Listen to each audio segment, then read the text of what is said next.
بسم اللہ الرحمن الرحیم۔ السلام علیکم ناظرین، کیا آپ نے کبھی سوچا اللہ ہمیں پیدا کیوں کرتا ہے اور پھر ہمیں موت کیوں دیتا ہے؟ یہ وہ سوال ہے جو حضرت موسیٰ علیہ السلام نے خود اللہ تعالیٰ سے کیا، اور جب اللہ کا جواب آیا تو وہ ایسا تھا کہ سن کر انسان کی سوچ بدل جائے۔ اللہ تعالیٰ نے فرمایا، اے موسیٰ جا کر کھیتی بو۔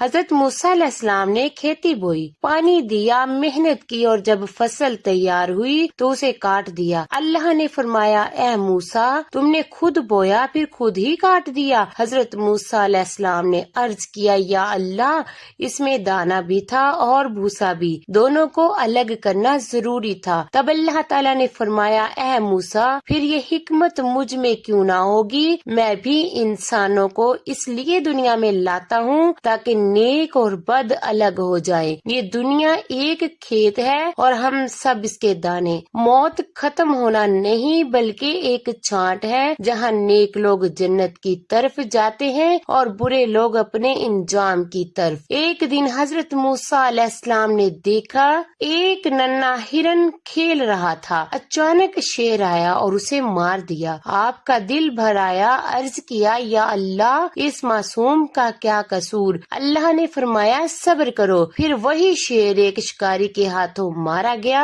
اور کچھ دیر بعد شکاری خود مر گیا۔ اللہ نے فرمایا، یہ میرا نظام انصاف ہے، ہر چیز کا حساب ہوتا ہے چاہے تمہیں نظر آئے یا نہیں۔ ایک عورت جس کے بارے میں کہا گیا تھا کہ اسے اولاد نہیں ہوگی، لیکن ایک فقیر کی دعا سے اسے اولاد مل گئی۔ حضرت موسیٰ علیہ السلام حیران ہوئے۔ اللہ نے فرمایا، وہ فقیر ایسا تھا جو میرے لیے اپنی جان بھی قربان کرنے کو تیار تھا، اس کی دعا میں سچائی تھی، اس لیے میں نے قبول کر لی۔ حضرت موسیٰ علیہ السلام نے اللہ سے 7 سوال کیے۔ نمبر 1، سب سے بہترین بندہ کون سا ہے جو اللہ کو ہر وقت یاد رکھے؟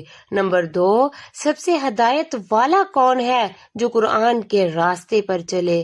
نمبر 3، سب سے بڑا عالم کون ہے جو ہمیشہ سیکھتا رہے؟ نمبر 4، سب سے اچھا فیصلہ کرنے والا کون ہے جو خود پر بھی وہی لاگو کرے؟ نمبر 5، سب سے عزیز بندہ کون ہے جو بدلہ لے سکتا ہو مگر معاف کر دے؟ نمبر 6، سب سے غنی کون ہے جو کم میں بھی خوش رہے؟ نمبر 7، سب سے فقیر کون ہے جو اللہ سے دور ہو؟ ناظرین، اللہ کا ہر فیصلہ حکمت سے بھرا ہوتا ہے، ہم سمجھے یا نہ سمجھے، لیکن یقین رکھیں اللہ جو کرتا ہے ہمارے حق میں بہتر کرتا ہے۔ ناظرین، اگر آپ لوگوں کو بھی اس بات پر عقیدہ ہے اور آپ یقین رکھتے ہیں تو کمنٹ میں اللہ لکھیں۔